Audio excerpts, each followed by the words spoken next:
नमस्कार किसान भाइयों, स्वागत है आप सभी का अपने कार्यक्रम कृषि दर्शन में। किसान भाइयों, इस कार्यक्रम के जरिए हम खेती बाड़ी से जुड़ी तमाम ऐसी नई जानकारियां देते हैं जिसे अपनाकर आप अपनी आर्थिक स्थिति में सुधार कर सकते हैं। तो आइए कार्यक्रम की शुरुआत करते हैं और सबसे पहले नज़र डालते हैं खबरें खेती की पर। नमस्कार, खबरें खेती में आपका स्वागत है। मैं हूं प्रीति श्रीवास्तव। केंद्रीय स्तर पर राज्य में प्राथमिक सब्जी उत्पादन सहयोग समिति का गठन, विषाणु जनित लंपी रोग के बचाव के लिए टीकाकरण जरूरी और उन्नत प्रभेद से करें मशरूम की खेती। पिछले दिनों राजधानी पटना में किसानों द्वारा उत्पादित फसलों को संरक्षित करने और उनके उत्पादन को उचित बाजार दिलाने के उद्देश्य से सहकारिता विभाग में 1 दिवसीय प्रशिक्षण सह कार्यशाला का आयोजन किया गया। इस कार्यशाला का उद्घाटन सहकारिता विभाग मंत्री डॉक्टर प्रेम कुमार ने किया। इस दौरान किसानों को संबोधित करते हुए उन्होंने कहा कि केंद्रीय स्तर पर राज्य में प्राथमिक सब्जी उत्पादन सहयोग समिति बनाई गई है। बिहार राज्य सब्जी प्रसंस्करण एवं विपणन योजना का कार्यान्वयन शुरू हुआ। त्रिस्तरीय सहकारी संरचना के माध्यम से किया जा रहा है, जहां प्रखंड स्तर पर सब्जी उत्पादक किसान को मिलाकर प्राथमिक सब्जी उत्पादक सहकारी समिति लिमिटेड, क्षेत्रीय स्तर पर जिलों को सम्मिलित करते हुए सब्जी प्रसंस्करण एवं विपणन सहकारी संघ एवं शीर्ष स्तर पर राज्य स्तरीय बिहार राज्य सब्जी प्रसंस्करण विपणन सहकारी फेडरेशन लिमिटेड का गठन किया गया। किसान भाइयों, बरसात में लंपी रोग का प्रकोप बढ़ जाता है क्योंकि उच्च आर्द्रता और नमी मच्छरों और अन्य खून चूसने वाले कीड़ों को पनपने का मौका देती है, जिससे विषाणु तेजी से पांव पसारने लगते हैं। लंपी एक विषाणु जनित रोग है। यह खासकर मवेशियों और भैंसों को प्रभावित करती है। इस संक्रमण रोग से बचाव का एकमात्र उपाय है टीकाकरण। बरसात में होने वाले जल जमाव से चारों ओर गंदगी फैल जाती है, जिससे कई तरह के विषाणु पनप जाते हैं। इन्हीं में से एक है कैप्रीपोस वायरस। इसी वायरस की वजह से पशुओं, खासकर गाय भैंस में लंपी रोग होते हैं। यह एक गंभीर बीमारी है। इस बीमारी में पशुओं में बुखार, सुस्ती, शरीर के विभिन्न हिस्सों पर गड्ढे और आँख, गाल आदि में सूजन हो जाती है। कभी कभी सांस लेने में भी तकलीफ होती है। पशु खाना कम खाने लगते हैं। ऐसे में अगर इनमें से कोई एक लक्षण भी दिखे तो अपने पशु चिकित्सक से अवश्य संपर्क करना चाहिए। साथ ही संक्रमित पशुओं को एक अलग साफ सुथरी जगह में रहने की व्यवस्था और अपने पशुओं को संक्रमण से बचाने के लिए टीकाकरण जरूर कराएं। टमाटर एक ऐसी फसल है जिसकी खेती किसानों के लिए लाखों की कमाई का जरिया बन सकती है, क्योंकि इसकी खेती सालों भर की जाती है और इसकी मांग भी सालों भर बाजार में बनी रहती है। किसान भाई, जैसा कि हम सभी जानते हैं, इस सब्जी फसल की खेती नर्सरी से शुरू करते हैं, उसके बाद उसे मुख्य खेत में ट्रांसप्लांट किया जाता है। टमाटर, जिसे विलायती भंटा या विलायती बैगन भी कहते हैं, विश्व में सबसे ज़्यादा प्रयोग होने वाली सब्जी है। जैविक पदार्थों से भरपूर अच्छी जल निकासी वाली दोमट मिट्टी टमाटर की खेती के लिए उपयुक्त मानी जाती है। अभी वक्त टमाटर की बुवाई का है। ऐसे में खेत की तैयारी के लिए मिट्टी को अच्छी तरह से जोतकर भुरभुरा बनाकर बेड तैयार कर लें। खेत की जुताई 3 से 4 बार करें और अंतिम जुताई के दौरान गोबर खाद ज़रूर डालें, क्योंकि गोबर खाद मिट्टी की गुणवत्ता सुधारकर फसल की पैदावार बढ़ाती है। अच्छी पैदावार और ट्रांसपोर्टेशन के लिए उन्नत किस्मों का चुनाव भी ज़रूरी है। किसान भाई, उन्नत प्रभेद से की गई खेती न सिर्फ आपको बेहतर उत्पादन देती है, बल्कि बेहतर मुनाफा भी देती है। किसान भाई, अभी वक्त मशरूम की खेती का है। इसकी खेती इस बात पर निर्भर करती है कि आप किस प्रकार की मशरूम उत्पादन करना चाहते हैं। अगर आप मशरूम की खेती करने जा रहे हैं तो यह समय बटन मशरूम के लिए सबसे अधिक उपयुक्त है। इसके अलावा ओयस्टर और मिल्की मशरूम का भी चयन कर सकते हैं। सफलता की आज की कड़ी में हम आपकी मुलाकात करवा रहे हैं ग्राम वादीपुर, जिला पटना की महिला किसान मंजू देवी से, जिन्होंने महज 10 कट्ठे में नेनुआ की खेती कर लागत मूल्य से अधिक मुनाफा कमाई की है। किसानों के लिए समय बचाने, श्रम कम करने, फसलों की उत्पादकता बढ़ाने और कृषि कार्य को और सफल बढ़ाने में कारगर है स्टारीपर मशीन। इस मशीन की सहायता से फसल की कटाई अधिक सटीक और समान रूप से होती है, जिससे अनाज या धान की क्षति कम होती है। साथ ही यह कृषि यंत्र खेतों में बचे अवशेषों को हटाने में भी मदद करता है। इस यंत्र के उपयोग से अब खेतों में बचे अवशेषों को जलाने की ज़रूरत नहीं पड़ती और मिट्टी की उर्वरकता भी बनी रहती है। आइए एक नज़र डालते हैं मंडी भाव पर। आइए अब एक नज़र डालते हैं पटना के बाज़ारों में आलू और प्याज के ताज़ा भाव पर। लाल आलू 2200 रुपये प्रति क्विंटल, सफ़ेद आलू 2000 रुपये प्रति क्विंटल और लोकल प्याज 2300 रुपये प्रति क्विंटल। कैसा रहेगा अगले 24 घंटे में मौसम का मिजाज? आइए जानते हैं मौसम का हाल। अगले 24 घंटे में राजधानी पटना और आसपास के इलाकों में हल्की बारिश हो सकती है। इस दौरान 16 किलोमीटर प्रति घंटे की रफ्तार से हवाएं भी चलेंगी। फिलहाल वातावरण में आर्द्रता बनी रहेगी। अधिकतम तापमान 31 डिग्री सेल्सियस और न्यूनतम तापमान 27 डिग्री सेल्सियस तक बने रहने की संभावना है। तो किसान भाइयों, अभी आपने देखा खबरें खेती की और जाना कृषि से जुड़ी नीतियां, सूचनाएं, सफलता की नई कहानी, मंडी भाव और मौसम के विषय में भी जानकारी हासिल की। इसी के साथ यहाँ पे रुकेंगे एक छोटे से विराम के लिए। हर जोखिम से निकल कर फसल आए, सुरक्षित हो जाए। फसल बीमा से हर किसान अब आत्मनिर्भर हो जाए। अब सूखा पड़े या बाढ़ आ जाए, कोई डर नहीं। अब ओले पड़े या कीट पतंगे फसल खा जाएं, कोई फिक्र नहीं। अब कैसी भी आपदा हमारी फसल पे आ जाए, क्षति होने पर हमारे दावों का उचित भुगतान मिलता है, क्योंकि हमने लिया है प्रधानमंत्री फसल बीमा। बुआई से फसल कटाई तक हर जोखिम का दावा, न्यूनतम प्रीमियम पर अधिकतम भुगतान का वादा। योजना से हर साल जुड़ रहे हैं 5 करोड़ से ज्यादा किसान। अब आपकी है बारी। नजदीकी कृषि कार्यालय, सहकारी समिति, बैंक शाखा, अधिकृत बीमा कंपनी या जन सेवा केंद्र में स्वेच्छा से करा सकते हैं पंजीकरण। फसल बीमा पोर्टल या फसल बीमा ऐप द्वारा भी किया जा सकता है पंजीकरण। प्रधानमंत्री फसल बीमा योजना, आपकी फसलों का संपूर्ण सुरक्षा कवच। कृषि एवं किसान कल्याण मंत्रालय, भारत सरकार। अरे भाई, सुना नहीं क्या? केसीसी ने किसानों का जिंदगी बदल दिया है। देश के छोटे किसान 1,60,000 रुपये तक का कर्ज बिना किसी गारंटी को ले पाएंगे। ब्याज खोरों से भी पीछा छूटा। मैं तो जैविक खेती का पूरा सामान मंगा लिया। केसीसी का भी कोई दबाव नहीं है। ब्याज चुकाने के लिए पूरा 1 साल मिलता है। समय पर भुगतान करने पर केवल 4% के सालाना ब्याज पे लोन मिल गया मुझे। अपना आधार कार्ड, लेटेस्ट फोटो और जमीन के कागजात लेके अप्लाई करो बस। और नामांकन भरने के लिए जेब भी ढीली नहीं करनी पड़ी।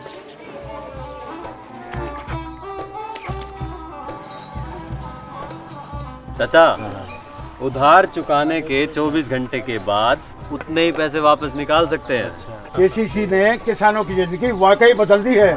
तो आप भी किसान क्रेडिट कार्ड अपनाएं और सहजता से ऋण पाएं।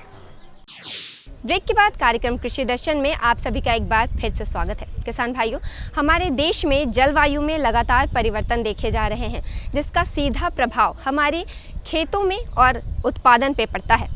किसान भाइयों, अगर बात करें धान और गेहूं की, तो आज हम जानेंगे कि धान एवं गेहूं में जलवायु अनुकूल प्रजातियां कौन कौन सी हैं एवं इसका महत्व क्या है। तो आइए जानने के लिए मुलाकात करते हैं हमारे कृषि विशेषज्ञ डॉक्टर संतोष कुमार से।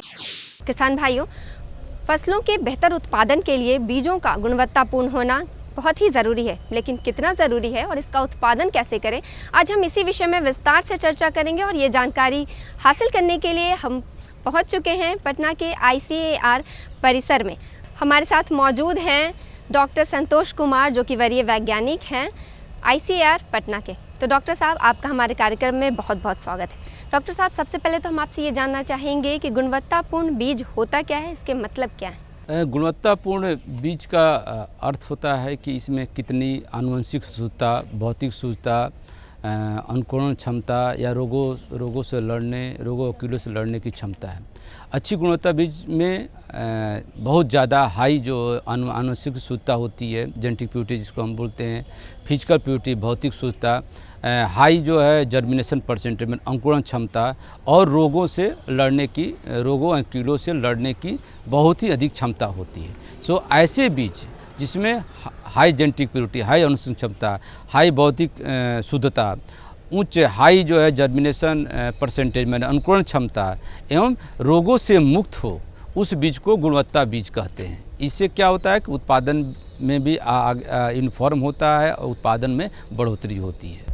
तो डॉक्टर साहब, अभी आपने बताया कि गुणवत्तापूर्ण बीज होते क्या हैं, लेकिन अब हम ये जानना चाहेंगे कि गुणवत्तापूर्ण बीज के महत्व क्या हैं और किसान भाई इसका इस्तेमाल से कितने उत्पादन प्राप्त कर सकते हैं, कितना अधिक उपज उनको सामान्य बीज के अकॉर्डिंग मिल सकता है। जैसे हमने गुणवत्तापूर्ण बीज के बारे में बताया कि क्या होते हैं, उस तरह इसकी कुछ विशेषताएं भी होती हैं और इसका महत्व भी है। विशेषताएं जैसे हमने बताया कि इसमें हाई आनुवंशिक क्षमता होनी चाहिए और हाई फिजिकल जो है भौतिक शुद्धता होनी चाहिए। तो हाई आनुवंशिक शुद्धता का मतलब ये होता है कि इसमें दूसरे प्रजातियों का जो है बीज न मिले हों। बहुत ज़्यादा भौतिक शुद्धता का मतलब होता है कि इसमें जो है धूल, मिट्टी, कण, दूसरे फसलों का बीज न मिले हों। हाई जर्मिनेशन परसेंटेज होना चाहिए, अंकुरण क्षमता ज़्यादा होना चाहिए। तो अगर ऐसा गुणवत्ता बीज अगर रहेगा तो इसका महत्व ये है कि इसके गुण बीज होने से क्या होगा कि इसमें यूनिफॉर्म एक समान जो है जर्मिनेशन होता है, एक समान पौधे दिखाई देते हैं। दूसरा चीज़ होता है कि इसमें रोग और कीड़े जो हैं, कीड़े नहीं लगते हैं। पौधों का ग्रोथ ज़्यादा अच्छा होता है, जड़ें अच्छा विकसित होती है, तने अच्छा विकसित होती है। जिसे अच्छे विकसित होते हैं ये जो भी है अच्छा। और फाइनली क्या होता है कि अगर अच्छे बीज हैं और अच्छी जर्मिनेशन है, शुद्ध है, चाहे जेनेटिकली शुद्ध हो चाहे फिजिकली शुद्ध हो, तो उत्पादन की क्षमता बढ़ जाती है। तो उत्पादन किसानों को जो अगर अच्छे बीज लेंगे तो दूसरे बीजों की अपेक्षा 10 से 20% तक उत्पादन ज़्यादा होने की क्षमता होती है इस सब चीज़ में। तो किसान भाइयों को हमेशा हमारा सलाह रहेगा कि वो क्वालिटी बीज, जिसको हम लोग गुणवत्तापूर्ण बीज बोलते हैं, उसका ही उपयोग करें और सही जगह से किसानों को ये चीज़ जानना चाहिए कि सही जगह से बीज को लें कि बीज का सोर्स कहाँ है, कहाँ से ले रहे हैं। तो अगर सही तरह से बीज लेंगे, क्वालिटी बीज लेंगे, गुणवत्तापूर्ण बीज का उपयोग करेंगे तो उनके उत्पादन में बढ़ोतरी होगी। तो किसान भाइयों, अभी आपने जाना कि गुणवत्तापूर्ण बीज के महत्व क्या हैं। उम्मीद है आज के बाद से आप गुणवत्तापूर्ण बीजों का इस्तेमाल ही करेंगे, लेकिन सवाल ये उठता है कि गुणवत्तापूर्ण बीज का उत्पादन कैसे किया जाए। तो आइए अगला सवाल लेते हैं हमारे डॉक्टर साहब से कि गुणवत्तापूर्ण बीजों का उत्पादन कैसे करें। हाँ, गुणवत्तापूर्ण बीज उत्पादन एक तकनीक है जो कि वैज्ञानिक तौर तरीके से की जाती है। जैसे कि जानना चाहिए कि अनाज और बीज के उत्पादन में अंतर है। अनाज जैसे हम लोग जनरली जिसको करते हैं उसमें हम लोग भौतिक शुद्धता, आनुवंशिक शुद्धता या जर्मिनेशन परसेंटेज की बात नहीं करते, लेकिन बीज का जब उत्पादन करते हैं तो ये सब बहुत महत्वपूर्ण है। बीज का उत्पादन की पहला चीज़ इम्पोर्टेंट पार्ट है कि बीज कहाँ से ले रहे हैं, जिससे कि आगे का बीज बनाएंगे। तो बीज जो है सही जगह से ले रहे हैं कि नहीं, किस संस्थान से। इसलिए चाहे सरकारी संस्थान या प्राइवेट, सही जगह से बीज का लेना चाहिए। बीज में अच्छा जर्मिनेशन परसेंटेज होना चाहिए, माने अंकुरण क्षमता ज़्यादा होना चाहिए। तो बीज जब लेंगे और हर फसल का बीज उत्पादन करने का तरीके अलग अलग होते हैं। जैसे धान में आप मेरे पीछे देख रहे होंगे, धान का बीज लगा हुआ है, धान का बीज का उत्पादन हो रहा है, इसको प्रजनक बीज बोलते हैं। तो प्रजनक बीज इसको हम बीज जो हैं, क्योंकि ये न्यूक्लियस सीड से प्रजनक बीज बन रहा है, ब्रीडर सीड बन रहा है ये चीज़ को, तो बीज को लगाने हैं एक दूरी पर लगाते हैं कि कितने लाइन टू लाइन लगाते हैं, कतार टू कतार लगाते हैं, इन्हें कि नॉर्मल कहीं भी नहीं, जिससे कि हर पौधे तक पहुंचा जा सकता है। अगर एक प्रजाति और दूसरी प्रजाति, दो प्रजाति का बीज उत्पादन कर रहे हैं तो एक और दोनों प्रजातियों के बीच में एक डिस्टेंस होना चाहिए, एक दूरी होना चाहिए। जैसे धान के लिए होता है 3 मीटर का अंतर होना चाहिए, कि 3 मीटर के बाद ही दूसरी प्रजाति लगाएं। इसका ये मतलब होता है कि दोनों का बीज एक दूसरे में न मिक्स हो जाए, दोनों का फर्टिलाइजेशन न हो पाए। तीसरा चीज़ कि अगर उत्पादन के दौरान खरपतवार का सही तरह से प्रबंधन करें, कि सही तरह से प्रबंधन जो खरपतवार है उस सही, अदरवाइज वो गुण की क्वालिटी को, गुणवत्ता को खराब कर देगा। तो किसान भाइयों, अभी आपने जाना कि गुणवत्तापूर्ण बीजों का उत्पादन कैसे करें और साथ ही साथ इसका संरक्षण कैसे करें। इसी के साथ अब हम डॉक्टर साहब, हम आपसे ये जानना चाहेंगे कि सहभागी बीज उत्पादन क्या है और इसके खेती में क्या महत्व है। आपने सही क्वेश्चन पूछा है और एक महत्वपूर्ण क्वेश्चन है आज के समय में। सहभागी बीज उत्पादन मतलब कि हम लोग इंग्लिश में बोलते हैं पार्टिसिपेटरी सीड प्रोडक्शन। इसका ये मतलब एक ऐसी कोलैबोरेटिव, जैसे सहयोगात्मक पद्धति है जिसमें किसान, वैज्ञानिक और कृषि संगठन मिलकर बीज का उत्पादन गांव के लेवल पर करते हैं और उसको उसी समय गांव के लेवल पर उसका वितरण भी करते हैं। इसमें किसान लोग इन्वॉल्व होते हैं, वैज्ञानिक इन्वॉल्व होते हैं, कृषि संगठन लोग होते हैं और गांव के विलेज स्तर पर ही इसका उत्पादन किया जाता है और इसका वितरण भी किया जाता है। इसका मकसद ये चीज़ है कि सही बीज, किसानों को बीज मल्टीप्लिकेशन, बीज उत्पादन, बीज बढ़ाने में डायरेक्ट इन्वॉल्वमेंट करना है और उनको सही समय पर बीज, अच्छी गुणवत्तायुक्त बीज को देना है और उनको इन्वॉल्व, जैसे कि अगर किसान जो होते हैं बीज के लगाने के समय बीज के डिमांड के, बीज के मांग और आपूर्ति, इसका एक और मकसद है कि बीज की मांग और आपूर्ति के बीच के समय को कम करना है। तो किसान जो है कि अगर किसान ही बीज उत्पादन करेंगे, उसमें तकनीकी सहयोग जो है वैज्ञानिक देते हैं, संगठन देते हैं, तो बीज उत्पादन जब करेंगे तो उनको तुरंत दूसरे किसान को तुरंत बीज दे सकते हैं। तो इसका एक चीज़ है कि किसानों को डायरेक्ट इन्वॉल्वमेंट करना है, डायरेक्ट इन्वॉल्व करना है उसमें, जिससे कि बीज उत्पादन के सभी प्रणालियों को समझें, उत्पादन करें और दूसरे अगल बगल दूसरे बीज वालों को, दूसरे जो किसान हैं, दूसरे किसान हैं, उनको सही समय पर बीज मिल जाए। तो डॉक्टर साहब, अभी आपने बताया कि सहभागी बीज उत्पादन के कितने सारे फ़ायदे हैं, किसान भाई इसे करके अपनी तरक्की कैसे सुनिश्चित कर सकते हैं। तो क्या किसान भाई सहभागी बीज उत्पादन कर रोजगार सृजन कर सकते हैं? यस, जैसे कि सहभागी बीज उत्पादन के दूर किसान लोग आपस में मिलकर, साथ में मिलकर, जैसे कि हम लोग अभी कृषि उत्पादक संगठन का बारे में जान रहे हैं कि एफपीओ जो कर रहे हैं, इसमें किसान लोग ही एक साथ मिलकर बीज का उत्पादन कर रहे हैं, उत्पादन भी कर रहे हैं और वितरण भी कर रहे हैं और मार्केटिंग भी कर रहे हैं उनको। तो क्या है कि अगर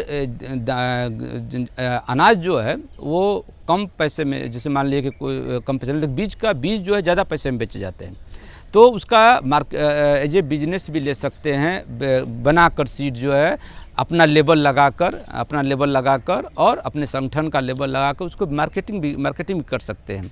जहाँ से बीज अपना भी एक लेबल लगा सकते हैं, जहाँ ओरिजिनल बीज लिए हैं उसका भी नाम रहना चाहिए और इसको मार्केटिंग भी कर सकते हैं। तो इस एज ए बिजनेस टिकर करके और ऐसे रोज़गार सृजन हो सकता है कि अगर एक साथ किसान जो है संगठन बनाकर, जैसे एफपीओ जैसे हम लोग बोलते हैं, फार्म प्रोड्यूसर बनाकर और बीज उत्पादन में आगे बढ़ें। तो इससे, जैसे मैंने पहले बताया कि इनसे किसानों को सही समय पर बीज मिलेगा, उच्च गुणवत्ता बीज मिलेगा जो दूसरे किसानों को भी दिया जा सकता है, तो देकर उसे अर्निंग कर सकते हैं। तो किसान भाइयों, आज की कड़ी में आपने गुणवत्तापूर्ण बीज उत्पादन एवं उसके महत्व से जुड़ी बेहद ही महत्वपूर्ण जानकारियां हासिल की। सबसे पहले तो जाना है कि गुणवत्तापूर्ण बीज होता क्या है, इसके मतलब क्या हैं, साथ ही साथ इसके महत्व और सहभागी बीज उत्पादन के विषय में भी डॉक्टर साहब ने हम सभी को बहुत ही विस्तार से जानकारी दी। इसके अलावा आप इसे रोजगार के रूप में कैसे इस्तेमाल करें, इसके विषय में भी बताया। तो डॉक्टर साहब, हमारे कार्यक्रम में आने के लिए और इतनी अच्छी जानकारी देने के लिए आपका बहुत बहुत धन्यवाद। तो किसान भाइयों, अभी आपने मुलाकात की डॉक्टर संतोष कुमार से और जाना जलवायु अनुकूल प्रजातियां, धान एवं गेहूं की प्रजातियां कौन कौन सी हैं। इसी के साथ बढ़ेंगे कार्यक्रम के अगले भाग में और जानेंगे भारत सरकार की कृषि योजना के विषय में। भारत सरकार ने खेतीबाड़ी से जुड़ी ऐसी कई योजनाएं बनाई हैं जिन्हें अपनाकर आप किसान भाई अपनी खेती को और उन्नत ढंग से कर सकते हैं। तो आइए देखते हैं उन्हीं योजनाओं में से एक योजना पर आधारित ये शॉर्ट वीडियो फिल्म। ये है नया बदलता भारत, जहां कृषि को मिल रही है तकनीक की ताकत।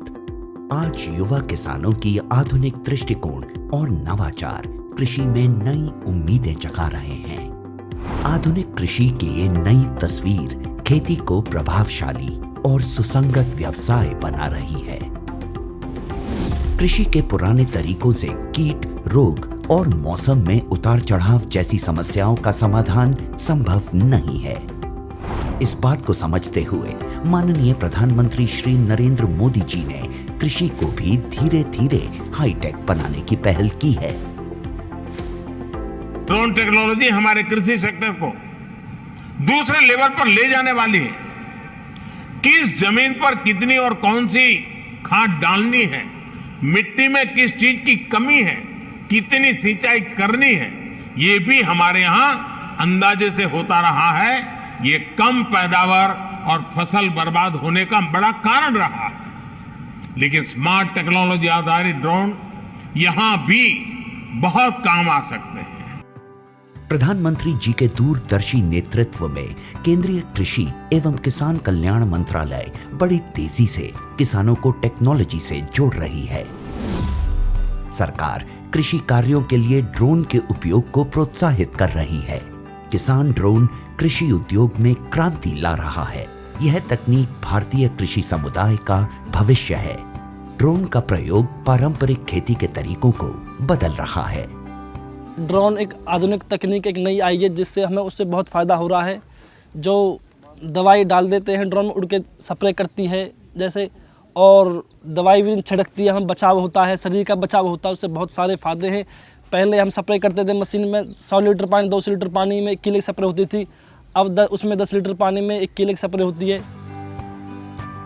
अत्याधुनिक तकनीक, हाई रेजोल्यूशन कैमरों और उन्नत सेंसर्स से लैस किसान ड्रोन भारतीय कृषि क्षेत्र की काया पलट करने की क्षमता रखता है। कीटनाशकों और उर्वरकों का छिड़काव, हवाई निगरानी, फसल और मृदा स्वास्थ्य की निगरानी, बीजारोपण, क्षतिग्रस्त फसलों का आकलन और फसल बीमा के दावों का तेजी से निपटान के अलावा फसलों के स्वास्थ्य संबंधी रियल टाइम जानकारी दे सकता है। यह कीटों, बीमारियों और पोषक तत्वों की कमी की पहचान कर सकता है। इसकी मदद से समय रहते किसान अपनी फसलों की सुरक्षा के उपाय कर सकते हैं। इससे सबसे बड़ा फायदा है कि आप इसमें दवाई डाल के और इसको भर के छोड़ देंगे, पूरे खेत में करके वापस वहीं आ जाएगा। आप जैसे खेत में नहा धोकर गए थे वैसे के वैसे वापस आओगे। साथ ही किसान ड्रोन का प्रयोग स्वामित्व योजना के अंतर्गत भूमि अभिलेखों के डिजिटलाइजेशन और पशुधन ट्रैकिंग के लिए भी किया जा सकेगा। वैसे तो किसान ड्रोन आज देश की जरूरत है, पर ड्रोन चलाने के लिए प्रशिक्षित ऑपरेटर्स की कमी, ड्रोन के रखरखाव की चुनौती और ड्रोन चलाने के लिए जरूरी सुरक्षा निर्देशों की जानकारी की कमी जैसी कुछ समस्याएं अभी भी बनी हुई हैं। इन समस्याओं के निदान के लिए केंद्रीय कृषि और किसान कल्याण मंत्रालय ने कई पहल किए हैं, जिनमें नीतिगत परिवर्तन भी शामिल हैं। कृषि मंत्रालय द्वारा कृषि संस्थानों को 10 लाख तक का अनुदान, व्यक्तिगत किसानों की सहकारी समितियों जैसे CHC और FPO को भी ड्रोन की खरीद के लिए वित्तीय सहायता मिलती है। किसानों के खेतों में ड्रोन के लिए फार्म मशीनरी प्रशिक्षण और परीक्षण संस्थानों FMTTI, भारतीय कृषि अनुसंधान परिषद ICAR संस्थानों, कृषि विज्ञान केंद्रों तथा राज्य कृषि विश्वविद्यालयों को कृषि यंत्रीकरण उप मिशन के तहत आकस्मिक व्यय के साथ ड्रोन लागत की 100% दर पर वित्तीय सहायता प्रदान की जाती है। वित्तीय सहायता और अनुदान प्रदान करने के अलावा ड्रोन फैसिलिटेशन सेंटर का विकास भी किया जा रहा है। कुशल ड्रोन ऑपरेटर्स की कमी को पूरा करने के लिए प्रशिक्षण कार्यक्रम चलाए जा रहे हैं। प्रशिक्षित किसानों की डीजीसीए द्वारा सभी जरूरी औपचारिकताएं प्रशिक्षण केंद्रों में ही पूरी कर ली जाएं, यह भी सुनिश्चित किया जा रहा है। ड्रोन प्रौद्योगिकियों के अनूठे लाभों को ध्यान में रखते हुए मंत्रालय ने ड्रोन के जरिए 10 तरह के फसलों पर कीटनाशक के छिड़काव हेतु मानव संचालन प्रक्रिया SOP जारी किए हैं। आधुनिक कृषि उद्योग एक महत्वपूर्ण मोड़ पर है। कल तक जो किसान संसाधन के अभाव में मजबूर था, वो अब तकनीक की ताकत से मजबूत हो रहा है। नए भारत की नई तस्वीर गढ़ रहा है। तो किसान भाइयों, आज के कार्यक्रम में आपने खेती बाड़ी से जुड़ी बेहद ही विस्तृत और उम्दा जानकारियां हासिल की। उम्मीद है ये जानकारियां आपके लिए काफ़ी लाभकारी रही होंगी। आप इसे अपने कृषि में अवश्य ही अपनाएंगे। इसी के साथ आज के लिए बस इतना ही।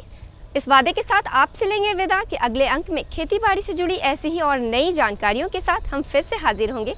तब तक के लिए मुझे और हमारी कृषि दर्शन की पूरी टीम को दीजिए इजाज़त। नमस्कार। हमारा पता है कृषि दर्शन, कमरा नंबर 203, द्वारा केंद्र निदेशक, दूरदर्शन केंद्र पटना, फ्रेजर रोड, पटना। आप हमसे ईमेल के माध्यम से भी संपर्क कर सकते हैं। हमारा ईमेल है directorddkpatna@gmail.com या kddkpatna@gmail.com।